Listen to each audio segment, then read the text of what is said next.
Olá, você que está acompanhando o nosso canal Evangelho sem Eufemismo. Mais uma vez, nós vamos tratar de um assunto que já se instituiu como uma verdadeira cultura dentro do Evangelho, não do Evangelho, mas da igreja, daquele segmento que nós chamamos de gospel, né? Eu costumo sempre falar que existe a cultura gospel, ou seja, pensamentos que vão sendo perpetuados, né, repetidos, né, até que se torne uma verdade no meio de nós cristãos, da igreja evangélica, né, principalmente, veio falar aqui. E muitas vezes esses pensamentos, esses costumes não estão de acordo com a mente de Deus. Que você precisa entender que o esforço de Deus, o propósito de Deus é que você pense igual a Deus, tenha seu senso de opinião, seu senso de julgamento, suas emoções sejam iguais às de Deus. Este é o propósito do novo nascimento. Este é o propósito da comunhão com Deus. Esse é o propósito da palavra. Esse é o propósito do Espírito Santo que está sobre nós hoje. Então a gente tem que pensar como Deus pensa. E muitas vezes você gasta esforço para largar o pecado e para largar aquilo que você considera pecado. E muitas vezes não é o que Deus considera pecado. E o seu esforço deveria ser conhecer a Deus, conhecer a mente dele, entender como fazer isso e colocar em ação. Que aí automaticamente, vivendo a mente de Deus, aceitando as coisas de Deus, mesmo que elas pareçam loucura, como a Bíblia já adverte, você alcança lugares de libertação, né? Mas por isso que eu falo, por isso que temos que romper, não aceitar os padrões do mundo. Paulo fala isso em Romanos 12, que eu acho interessante. Ele diz assim, não se amolde aos padrões do mundo. Porque naquela época havia só essa luta. A mente de Deus, a luta da igreja contra o padrão do mundo. Hoje tem a igreja, o reino de Deus, da forma que Deus pensa. Temos a luta contra os padrões do mundo. E temos a luta contra os conceitos errados, que é o que eu chamo de cultura gospel. Então intensificou mais. Por isso nosso cuidado deve ser redobrado, nossa rendição a Deus deve ser maior. Então, meu amigo, Deus tem pensamento de prosperidade para você. Deus tem pensamento de saúde plena. Deus tem pensamento de realização para você. Deus tem pensamento de paz para você, de solução. Deus tem pensamento de um futuro para você, de realização nele, e herança aqui na terra, e herança no porvir, né, no vindoura. Então, o que eu quero dizer, falar hoje, o tema, é aquilo que alguns segmentos teológicos chamam de soberania de Deus, ou a vontade de Deus. O que a gente pode dizer? Qual que é a cultura gospel? Que as pessoas costumam dizer que tudo é a vontade de Deus. Tudo que acontece é a vontade de Deus. Se você tem um problema, é a vontade de Deus. Se você é abençoado, é a vontade de Deus. Se você toma uma decisão, se ela deu certo, é porque é vontade de Deus. Se ela deu errado, é porque foi também vontade de Deus. Nesse período que eu estou pregando aqui, nós estamos no período da pandemia, né, do coronavírus. Já há um ano, vai passar de um ano. E eu ouvi mensageiros, pregadores, pregando no meio gospel, dizendo que quem não tinha morrido do coronavírus até aquele dia é porque Deus é maior que o coronavírus. Aleluia, concordo. Achei bonito essa declaração. E depois ele mesmo declarou o seguinte, falando que quem havia morrido é porque chegou a hora de morrer. Porque quando chega a hora de morrer, a pessoa morre. Irmãos, não é dessa forma. Não é esse o pensamento de Deus. Existe a ação de Deus da terra dentro de uma justiça e existe a responsabilidade do ser humano. O ser humano é dotado de livre-arbítrio. E isso é inegável. Deus criou o homem assim. Deus criou o ser humano assim, para que toda a iniciativa do ser humano venha a partir da decisão real que venha da parte dele, inclusive a de amar Deus. Então, não é correto eu afirmar que porque chegou o dia a pessoa morreu.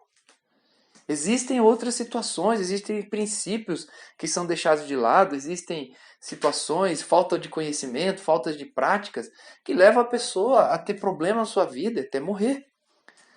Paulo fala sobre, em 1 Coríntios 11, 23, quando ele fala da Santa Ceia, ele diz assim: muitos por estarem tomando a Santa Ceia indevidamente estão fracos, muitos estão doentes, outros já até morreram, dormiram antes do tempo. Ou seja, não significa que era vontade de Deus que os irmãos estivessem fracos, que os irmãos estivessem doentes fisicamente, e nem daqueles que morreram antes. Se ele fala que morreram antes do tempo, é porque existia um tempo para eles morrerem, para eles irem para o céu. Mas foram antes. Mostrando o quê? Que não era plena vontade de Deus. Então, a gente precisa entender antes de colocar a responsabilidade das coisas nas costas de Deus. A gente precisa entender como Deus pensa. Deus criou o homem para ter comunhão isenta, ou seja, uma comunhão totalmente de uma rendição total do homem para Deus. E era essa comunhão que Adão tinha. Por isso Deus não ocultou o conhecimento do bem e do mal. Uma vez me indagaram, falou assim: se Deus falou que não podia comer da árvore do conhecimento do bem e do mal, e é um psicólogo que falou isso para mim, por que Deus então deixou ela lá no jardim? Eu falei: porque Deus queria uma comunhão sincera, uma comunhão que partisse da escolha do homem, mesmo sabendo que existia o mal, a escolha do homem de obedecer. E é assim que deve ser. E é assim que é. Você que me ouve, Deus espera de você um relacionamento puro, um relacionamento que parte do seu coração, não que parta da sua necessidade de querer usar Deus, não um relacionamento que parta da sua...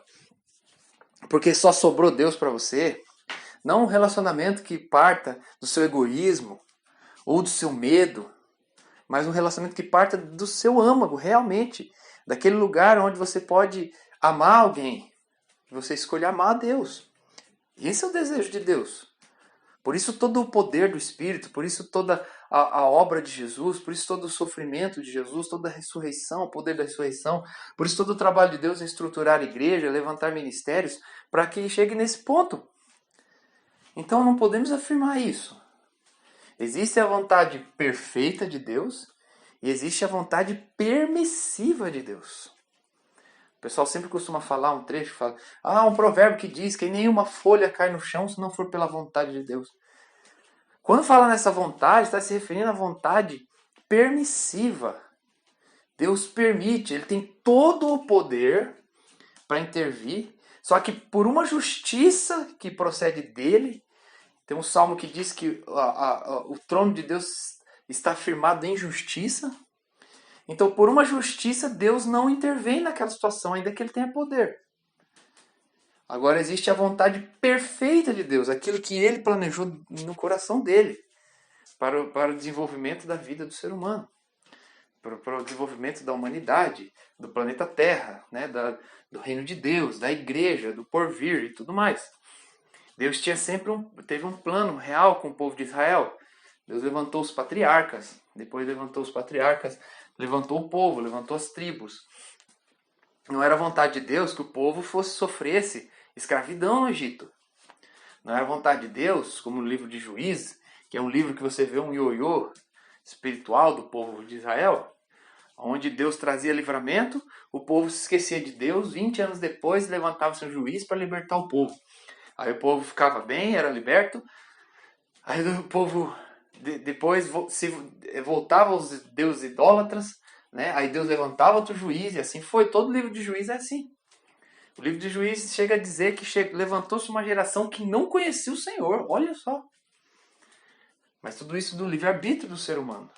A escolha de se afastar de Deus. A escolha de querer outros caminhos, de acreditar de outra forma, de não aceitar os princípios e viver de sua maneira. E a mesma forma hoje. Igrejas inteiras vivem de sua maneira, no seu pensamento, na sua interpretação da Bíblia, naquilo que convém, pregam às vezes para as pessoas aquilo que convém, dominados por autossatisfação, dominados pelo interesse nas coisas dessa terra, pregam as coisas que lhe beneficiam. Hoje você vê pregadores que arrastam multidões, né, principalmente na internet, que eles pregam centralizando as pessoas, né? Você é o alvo de Jesus. Você se afaste de pessoas tóxicas. Rapaz, isso não é o evangelho pregar isso. Se afaste de pessoas que te prejudicam. Se afaste de pessoas tóxicas. Que isso? A Bíblia fala que nós temos que ser luz. Jesus disse, sejam luz do mundo. Luz onde tem treva, gente. Nós temos que ser tão cheios do Espírito Santo, onde nenhuma pessoa tóxica vai dominar, vai atrapalhar meu emocional, minha vida. Nenhuma pessoa, por mais encapetada que ela seja, por mais determinada ou comprometida com o diabo que ela seja, ela vai dominar minha vida, ela vai atrapalhar minha comunhão. Existem pessoas realmente que podem trazer um princípio de atrapalhar a sua vida espiritual, mas isso não pode te dominar, porque o Espírito Santo está em você. Entende? Então, como isso? Eu tenho que me afastar de pessoas tóxicas. E a minha responsabilidade é ser luz. Certa vez uma irmã chegou toda nessa cultura gospel, toda espiritual, né? Toda estávamos na casa do nosso pastor e ela chegou e estava lá comentando e falou: eu estou precisando de emprego, mas eu renunciei um emprego que me abriu a porta esses dias por causa da Bíblia, de Deus. Eu falei: o que aconteceu? Não, é porque é um lugar onde só tem mulher adúltera, onde só tem homossexual, onde só tem pessoas vãs que ficam em bagunça, né, em coisas do mundo, então eu saí de lá. Eu falei assim: mas irmã, quem falou que para você sair era para você ir para lá? Você tinha que ser luz para essas pessoas e levar a esperança do evangelho para elas. Elas só encontram prazer nas coisas do mundo, do pecado. Você tinha que mostrar para elas que existe prazer em Cristo e elas não precisam do pecado. Você vê como que é? As pessoas são assim. O ser humano, assim. Eles são nuvens sem água, como Judas disse. Eles criam da sua maneira como viver o evangelho, como Deus pensa. E ela achando que Deus estava se agradando dela. E, na verdade, Deus queria ela fosse para lá para pregar o evangelho. Eu tenho um testemunho, irmãos, eu era tão fraco emocionalmente. Só você me conhecendo na época para entender. Pessoas que me conheciam daquela época e veem as coisas que eu tenho hoje. O simples fato de ter formado uma família, ter tido filho, já impressiona as pessoas que me conheceram antes.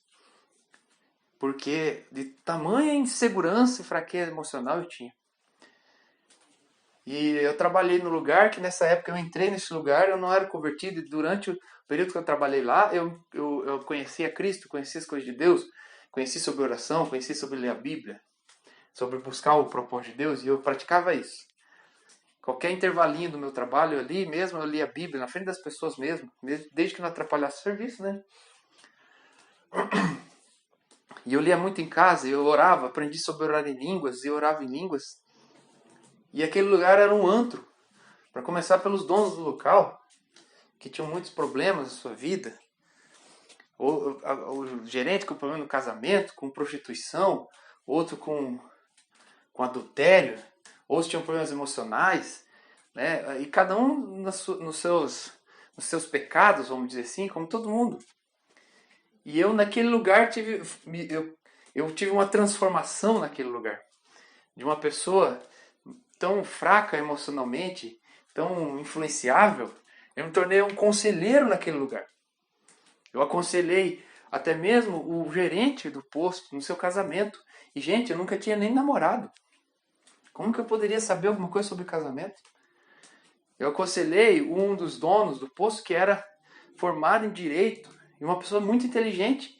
E eu pregava para ele o evangelho e ele falava assim: como você sabe essas coisas? Porque eu era um peão, eu era um funcionário. Preguei o evangelho, passei Cristo para outros, todos que estavam lá. Mas era Cristo em mim, não era eu. Era Cristo em mim. Eu permiti que Cristo fizesse isso. E o que eu quero dizer para você, Não posso falar que é a vontade de Deus que ele se convertesse, por isso ele se converteu. Eles abriram, ouviram o evangelho. Não, porque eu buscava Deus da forma que ele me ensina. E aí Cristo parecia em mim. Às vezes, uma vez, uma certa situação, eu pensei, pense comigo, raciocina comigo agora. Teve um irmão que agradeceu publicamente ao nosso pastor, pelo nosso pastor ter parado para ministrar o evangelho para ele, para pregar o evangelho para ele. E esse irmão dizia assim: pastor, eu te agradeço porque um dia você tirou o seu tempo, você orou por mim, você me ensinou a verdade, e hoje eu sou uma pessoa transformada. Hoje eu entendo o que é comunhão com Deus, hoje eu não sou preso à droga, hoje eu tenho uma vida transformada, tenho minha família. Porque você pregou para mim o evangelho certo e hoje eu pratico e deu certo.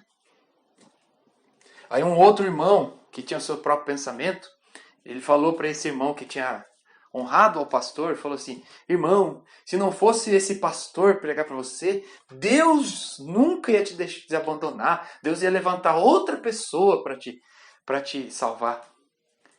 Aí eu pensei comigo, gente, e as pessoas que foram para o inferno? Por que Deus nunca levantou uma pessoa para pregar aquelas pessoas irem para o inferno? Antes delas irem para o inferno. Eu fiquei calculando isso. Eu falei, e esse irmão que honrou o pastor, foi grato, ele simplesmente é tão amado por Deus acima de qualquer outro ser humano, que Deus levantou uma pessoa para ele, mas não levantou para os outros? Você já pensou nisso? Esse irmão que honrou o pastor, ele foi abençoado porque o pastor cumpriu o propósito. Entendeu o seu chamado e estava na brecha cumprindo o chamado, o propósito de Deus. Por isso ele alcançou esse irmão. As pessoas que foram para o inferno e estão indo é porque outros não assumiram sua responsabilidade de viver o propósito de Deus. De pregar o evangelho para as pessoas. De testemunhar Cristo todo dia. Por isso as pessoas estão padecendo. Porque a igreja não toma o papel de responsabilidade. E aqui eu entro. O que é mais fácil para a igreja, para um crente hoje, aceitar? Que é a vontade de Deus que fulano seja salvo e que outro não seja? Do que ele aceitar a responsabilidade que ele tem que ter compromisso com Deus, compromisso de oração, compromisso de buscar a presença de Deus, compromisso de guardar a palavra, de renunciar a algumas coisas para poder guardar a palavra de Deus, de ser abençoado pela sua fé para testemunhar Cristo? Ou é mais fácil ele dizer, não, Deus não quer salvar, não, Deus quis salvar o outro, mas não quer salvar aquele. Soberania de Deus, irmão. Vontade de Deus. Seja lá o nome que você quiser dar. Isso não é um evangelho romântico. E nós estamos aqui para combater isso. O evangelho de Deus é Deus em sua justiça, opera sobre a humanidade, operou, mas existe o papel do ser humano que precisa crer. Marcos 6, verso 5, depois você lê. Jesus chegou naquela cidade e não pôde curar ninguém. Por quê? O trecho responde, porque não creram nele. E ainda termina assim, e Jesus ficou admirado, impressionado com a incredulidade deles. Ou seja, eles tinham que crer para que Jesus curasse. E Jesus não pôde curar. Você já pensou nisso? Então, pare de falar que o seu problema é a vontade de Deus. A Bíblia fala em Tiago que Deus não tenta ninguém com mal. A não ser que você seja uma pessoa extremamente rebelde e na sua decisão voluntária você escolhe contra Deus, você não quer saber de Deus, você quer destruir, você está com a mente do diabo para destruir a igreja de Deus. Aí Deus pode te punir se você se tornar rebelde a tal ponto. Então eu digo para você, o seu problema hoje, ou porque você é um rebelde, ou porque você é um incrédulo. É um ou outro. Não é porque Deus quer, irmão. É sério isso. Ou você é um rebelde extremo contra o reino de Deus, ou você é um incrédulo. Você tem um espírito de dúvida dominando sua mente. Você não acredita que Deus pode abrir a porta financeira. Você não crê que Deus pode te curar. Você não crê de verdade. Não tem a plena certeza, firme convicção das coisas que não se veem. Você não crê que Deus te dá sabedoria. Você não crê que Deus vai te usar. Você não crê. O medo te domina, te prende. Essa é a verdade. E essa verdade você precisa encarar. Então, não aceite essa vontade de Deus interpretado de forma errada. Não aceite isso, irmão. Você que me ouve. Se você não é cristão ainda, não veja Deus dessa forma. Deus tem planos de paz e não de mal para você. Deus não quer que você seja doente. Você às vezes pode falar assim, tá falando aí, pregando, eu só vejo crente derrotado, vejo crente que não paga conta, vejo crente cheio de doutrina, vejo crente que fala que não pode fumar, não pode beber, vejo crente decepcionado, vejo crente angustiado na igreja, entendeu? Eu vou dizer para você, o evangelho não é isso. Cristo não é assim. Deus não quer que você se torne um alienado. Deus não quer que você se torne uma pessoa que vive à mercê do mundo porque Ele quer. Não. Deus tem planos de paz e não de mal para você. E se você entender a vontade de Deus, você vai saber que para a sua vida ela é boa, ela é agradável e é perfeita. Aleluia por isso. Glória a Deus. Eu quero encerrar por aqui dizendo para que você medite nisso. A vontade de Deus. Quando você se alia à vontade de Deus, é quando você crê. Você estabelece conexão com o Espírito Santo e crê na verdade, como ela é. Aí a plena vontade de Deus se manifesta para a sua vida. Mas se você não faz isso, se você não exercita sua fé, se você não tem conexão, comunhão com Deus, não diga que as coisas que acontecem na sua vida são a vontade de Deus. Não. É sua decisão e é consequência da pressão do cosmos. São obras do diabo, são obras de Satanás. O ladrão, o diabo, veio para matar, roubar e destruir.